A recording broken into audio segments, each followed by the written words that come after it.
Good morning, my friends. Good morning, everyone. How are you this morning? Good morning, good morning, good morning. Uh, this is the 47th week. Can you believe it? Oh, seems like only yesterday it was the 46th week. Anyway, 47 weeks of our, actually, we're finished with 46 weeks and we're going into week 47. So that means we've only got 7, 8, 9, 6, 7 weeks left. Uh, you figure it out. It's too early in the morning for me. Uh, anyway, this is a challenge that I'm doing. This is my second year of doing it. First year, we tried to get 1,000 pounds of garbage, some people would call it. I call it the potential of gold. And the things that I have saved are my fruit and vegetable peels, shredded cardboard, shredded paper, eggshell, egg cartons, boxes, cans, the labels, uh, old newspapers. If you go to the grocery store, they always have flyers. I bring those home.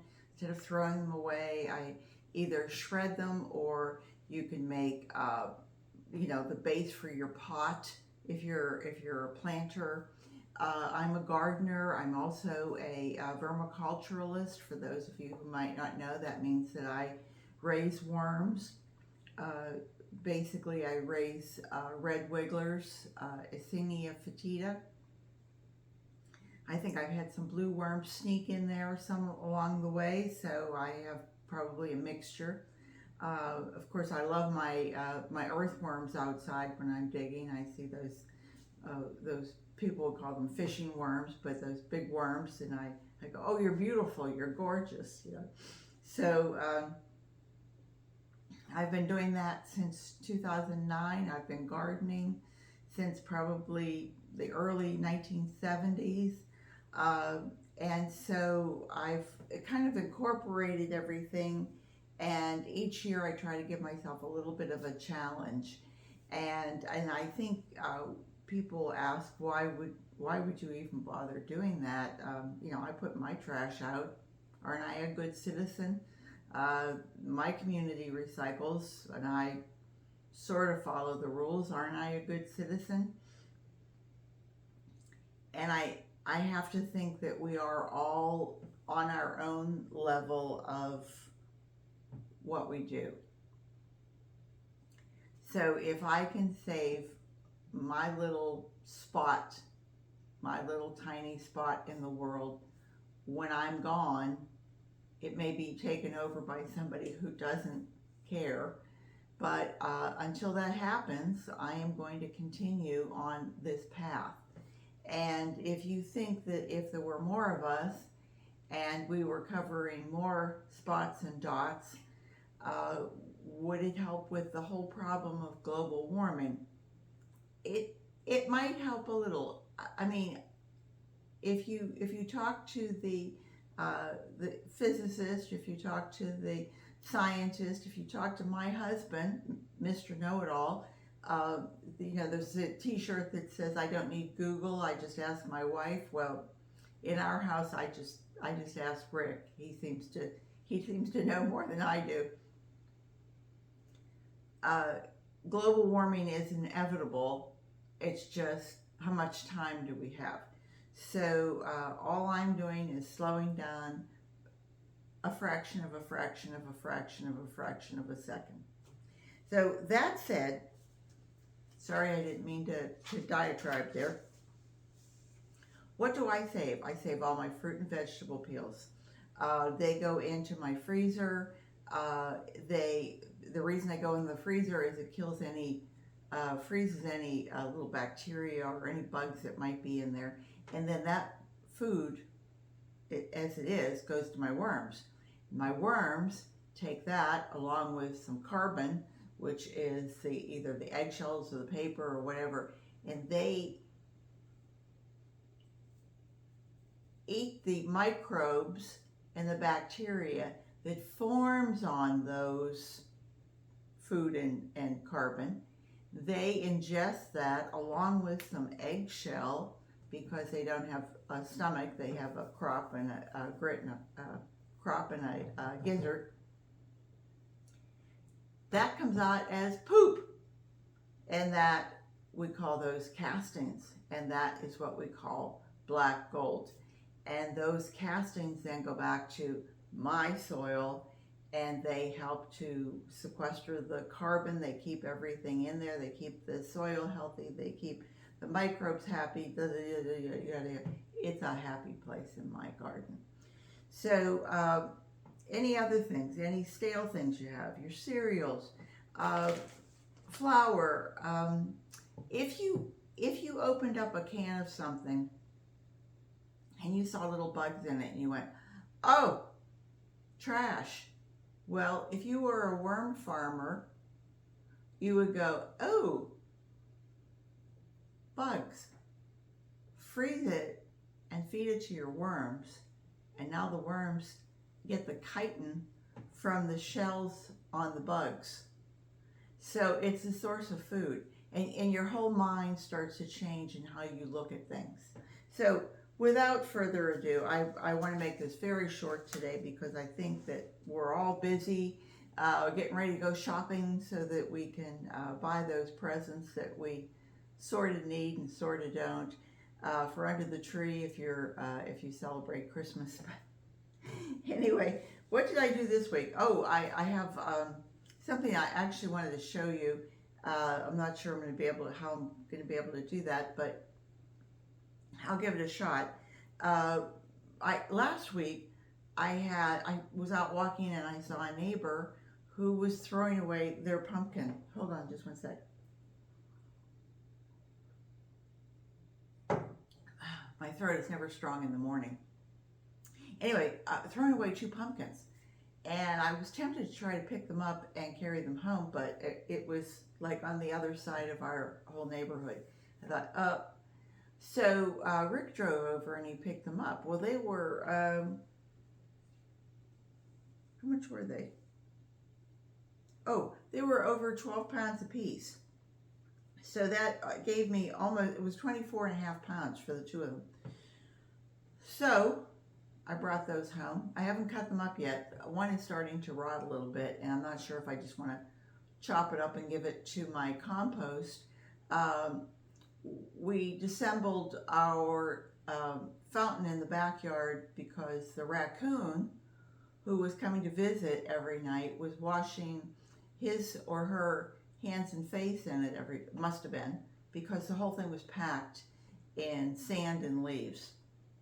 So it was killing my fountain. So that got. So I'm not sure if I want to give pumpkin chopped up to my compost. Is it going to draw him back again? That could be a problem. So anyway, so that was last week. Well, this week I'm driving around, and our garden pickup is Wednesday. Well, I was walking around and it was Monday. And I noticed somebody had put out bales of straw. I don't really know the difference between straw and hay. I can't quite figure that out. But they looked like those decorative bales that are small. You know, it's not like I guess they are straw because they're smaller. And so I thought, oh, son of a gun! I hate to see that being thrown away. There were 3 of them. So I brought those home. And then I weighed them on Thursday, and it was 15 pounds. I mean, I did it with the wire on, so shoot me if I'm a tenth of a pound off. But I gave it that with an extra 15 pounds. So when I tell you the weight, you'll go, yeah, well, 15 pounds wasn't yours. True story. So anyway, I'll show those to you in a sec maybe, or maybe tomorrow. But I thought, it's amazing. There is so much stuff that would have maybe gone into the landscape composting, one would hope, and whether the wires would have ever been cut off, or if they come up and they just dump it. I just can't imagine that when they get to their destination that it isn't just, dumped, literally. And whenever, it breaks down, does it go into a big chipper shredder? I mean, that would really mess it up. So anyway, long story short, my total for this week was 31 pounds, 13.1 ounces. Good enough. I came out with almost 17 pounds myself. So that brings me, we had 1,874 pounds and change last week. The 31 added up to 1,906 pounds, 3.2. So I need under 100 pounds. Ooh, I'm getting excited. Can you tell? I'm getting excited for this to be over again. And so anyway, I have put out a request if anybody wants to be part of the bragging rights of how much should we get this year. Please do. Please let me know what your number is. And I will tell you that Joe's Outdoor Places, wonderful channel, 2012, Sandra at Nana's Worms and Garden, 2014, my husband, who thinks he has the inside straight on this, guest 2021. By the way, Rick has his own channel, and it's called just Rick Helbling. And that's his video channel, and he does photography, and he walks around, and it's just, they're only a minute or so. If anybody went over to Rick Helbling and subscribed, he only has 40 some subscribers. I'm sure he would be thrilled to have somebody else follow him. So he was 2021. Gary at GBL, the Old Church 5-acre homestead, was 2024. Tony at Rand W Farmstead, he picked 2024, 25. So he's got one leg in each hole there. And then Nick the Gardener, also an excellent channel. It's Nick the Gardener, and I think it's 1120 is what you have to put in to actually get to Nick. Is 2040, so 2040. I say that almost like I'm stating the year rather than the weight, but I think you know what I mean. Anyway, that was it for this week. We've been busy getting our Christmas stuff up. Well, I've been busy getting our Christmas stuff up. Rick is still sitting on the couch working on his Rick Helbling and his Old Guy Walking. He does that on Facebook if anybody is interested. Again, the man does beautiful morning photography, and I complain about the fact that he never moves off the couch, but he does do nice artistic work, and so I guess I can't grouse too much. But anyway, as you can see, I'm doing this, and if anybody is interested in designing, I did a whole kind of a design series this week. When you get older and you've been doing things for 10, 20, 30, 50 years, it becomes part of your work. When you work with an old grandmother or something, and she shows you how to make noodles, or she shows you how to crochet, or she shows you, or your granddad shows you how to do different things, and you look at it and you go, and you try it, and your hands just aren't as knowledgeable, because I think the brain really is, all connected. And so when I'm doing things, and people go, oh, gee, you're very artistic, or you see that. Well, we're all good at something. Just find what you're good at. I try these different things, and I don't think I'm great at them, but apparently I'm better than average. So do what you can in this world to make somebody else's load just a little lighter, and spread your knowledge. And with that, I will say I hope everybody has a great week. My little snowman here, little Sammy snowman. You can see he has his Disney. This is a Mickey Mouse. Is he Mickey Mouse? Yes, he's Mickey Mouse. And you can see. And it's a little hat. It fits on me, but not today. Anyway, I will let you all go. And I'll say that I hope you have a wonderful week. And remember, garden what you've got. Take care and God bless. Bye-bye.